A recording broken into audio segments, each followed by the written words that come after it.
evidentemente, o mundo expõe tudo aquilo que nele está,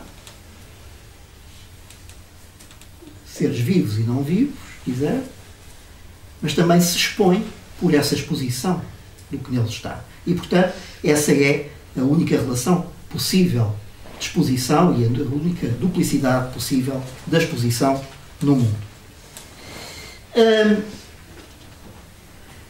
Ora,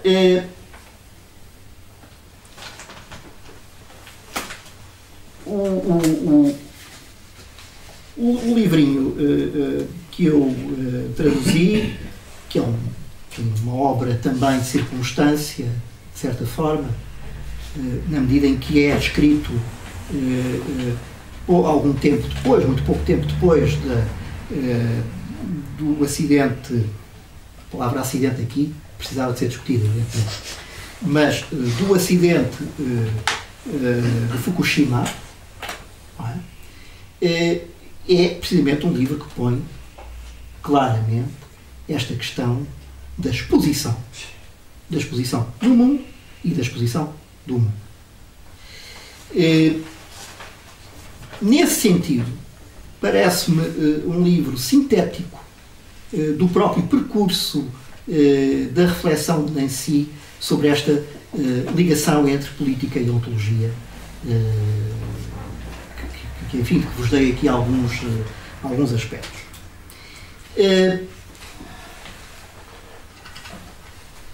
Ora,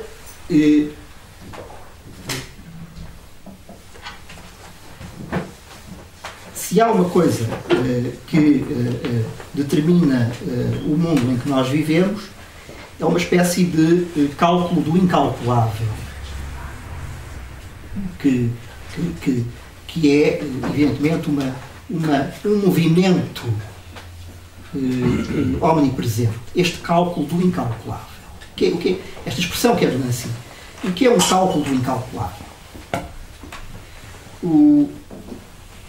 Bom, o cálculo do incalculável, para mim, é, evidentemente, uma atividade que tem finalidades, porque é cálculo, mas que tem uma finalidade, ou tem finalidades que nunca poderão ser, digamos assim, terminadas, concluídas. Portanto, a finalidade foge sempre à sua constituição. Bom, portanto, logo aí uma caracterização na qual Nancy insiste muito na questão do mundo hoje. Estamos diante do cálculo do incalculável.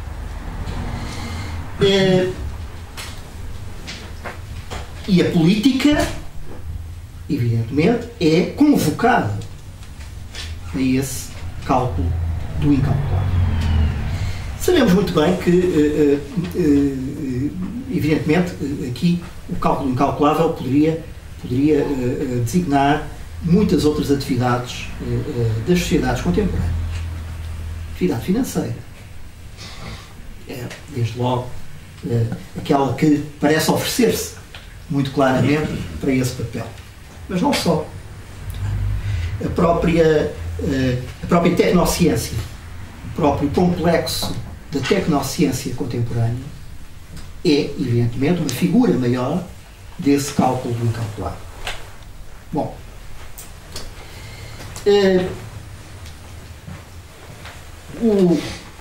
e a política que calcula o incalculável, ela aparece, aparentemente, na posição do logro, o logro político. Não é? Esse é o logro político, por excelência, parece. Porque, evidentemente, é um cálculo que não tem um sujeito, não é? Podíamos pensar, bom, então a política é definível pela constituição de um sujeito. Há sujeitos políticos que estão constituídos, que são reconhecíveis pela cidade, não é? Mas um cálculo do incalculável é um logro, porque nenhum sujeito pode entrar plenamente neste movimento do cálculo do incalculável. É um movimento incompatível com a constituição do sujeito.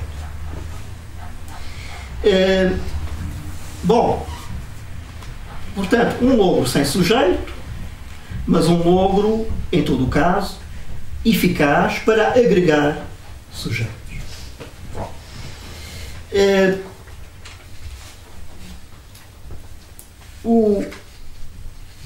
Eu encontro em Jacques Rancière algumas reflexões sobre estas questões que, não tendo de todo um ponto de partida equivalente ao de Nancy, a questão ontológica que já aqui referi, são bastante interessantes, de um modo até um pouco ilustrativo.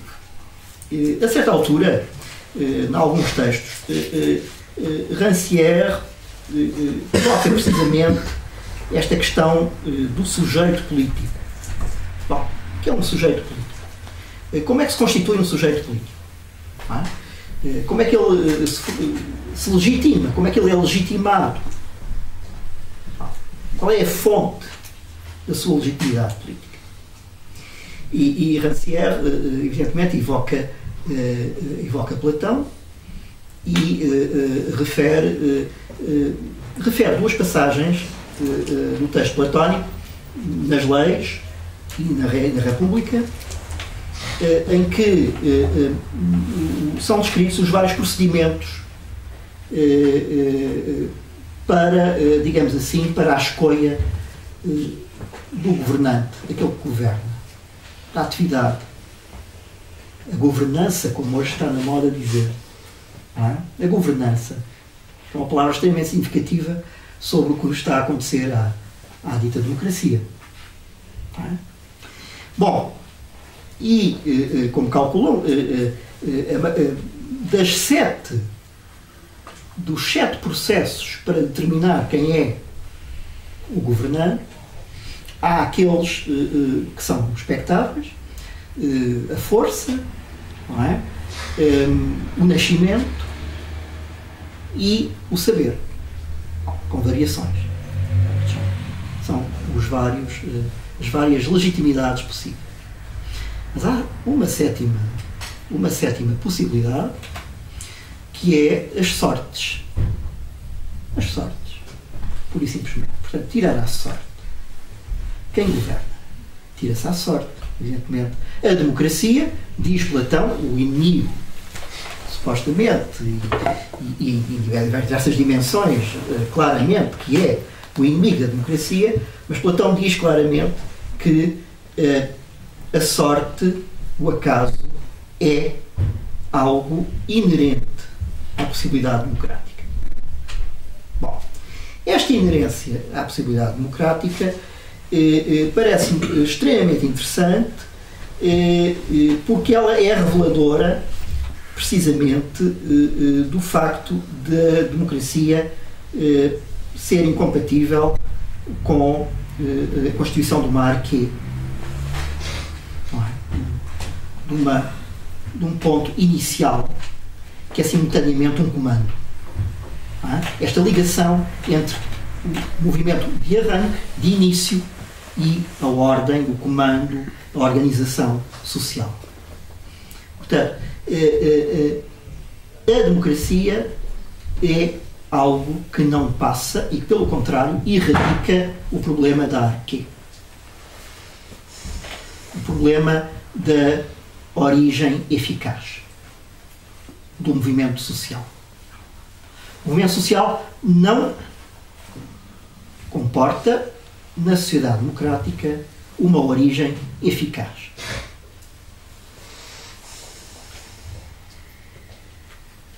Não comporta origem, evidentemente. E, portanto, a dimensão da eficácia é, de alguma forma, aqui revelada na sua própria ilusão. Não há uma eficácia paradigmática em democracia. O que é o problema, e o Rancière depois vai discutir longamente esta questão, qual é o problema das nossas sociedades democráticas? É que elas, evidentemente, são construídas sobre uma ficção da eficácia, uma ficção originária da eficácia, mas, na verdade, a eficácia não é nunca um dispositivo das próprias democracias. É um dispositivo oligárquico. é a oligarquia, que pode determinar as eficácias dos interesses das associações, mas não é algo que determine ou que defina a democracia.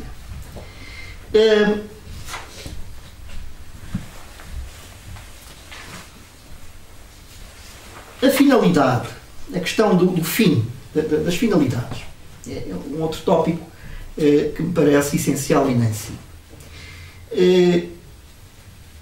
Obviamente, se a democracia nada deve à arquê, nada deve ao movimento inicial de comando, também nada deve a uma finalidade que lhe seja própria. As democracias não têm finalidade, diz Nancy. A sociedade democrática, evidentemente ele não está a falar de uma sociedade democrática específica, historicamente determinada. A sociedade democrática não tem finalidade. Não tem finalidade. Evidentemente, todos nós aqui estamos já a perceber que há aqui um problema. Porque as sociedades democráticas parecem estar captadas por uma miríade de finalidades. Ou seja, podíamos pensar o democrático é não a convergência das finalidades, não é? Não, digamos assim, a constituição de uma finalidade maior, não é? Como nas sociedades não democráticas, como nas sociedades totalitárias. Mas a democracia seria então essa miríade de finalidades, esse jogo entre finalidades diversas que se vão adaptando umas às outras, que se vão conciliando, que se vão disputando, que vão conquistando territórios aqui e ali, e, portanto, esse jogo entre as finalidades múltiplas seria aquilo que definiria a finalidade democrática. Ora, bom, uma boa descrição da sociedade de mercado e da sua aparente ligação natural com a democracia. Mas ainda em si, não é isso que eu leio. Não é isso que eu leio. O que eu leio é um desafio político maior, que é precisamente um desafio à própria constituição da sociedade sob um movimento orientado para a finalidade. Efetivamente, a situação contemporânea é clara para Nancy. Ultrapassamos a ordem dos fins. A ordem dos fins é algo que não está presente, com o qual não podemos contar, desde o sentido histórico mais clássico até algumas transformações desse sentido. E Nancy dirá mesmo que os próprios fins sem fim, a tal expressão de Nancy, os próprios fins sem fim não podem ser aqui tomados como qualquer coisa que seja de alguma forma constitutiva.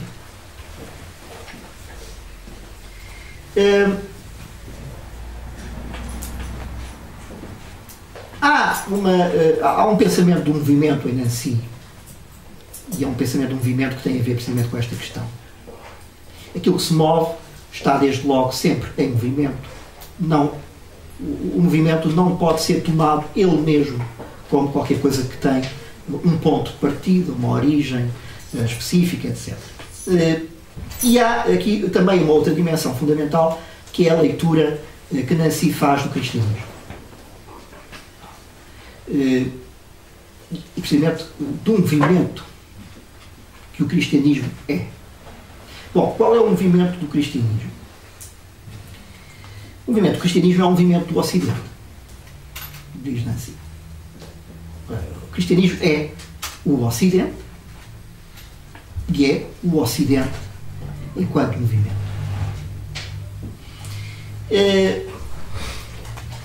o,